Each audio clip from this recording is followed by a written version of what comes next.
Okay, FAQ 97.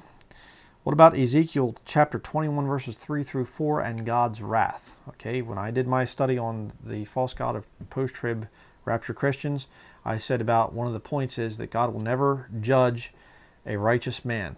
Okay, God's wrath never falls upon the righteous. All right, let's read here the text. Ezekiel 21 verse 3 through 4.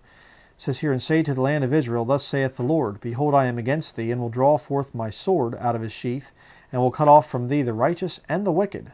Seeing then that I will cut off from thee the righteous and the wicked, therefore shall my sword go forth out of his sheath against all flesh from the south to the north." And they said, I understand what you're saying with your sermon, but right there it says, God's sword, his judgment comes upon the righteous and the wicked. Well, it's not talking about individual judgment. It's talking about national judgment. Okay? Right now, there has been a lot of judgments that have hit America. And there's righteous people that are being involved in this thing.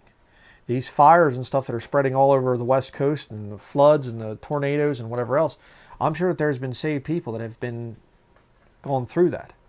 But you see, I'll guarantee you, when the saved person goes through that judgment that comes upon a nation, God will still protect that person through that situation.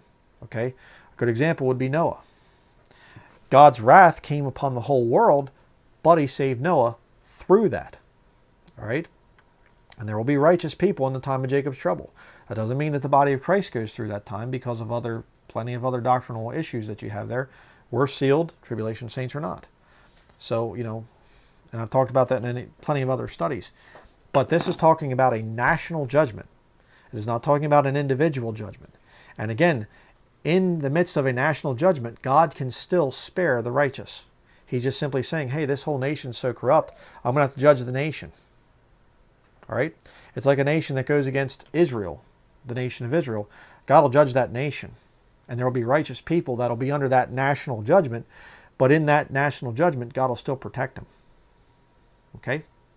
So that's my answer to that question.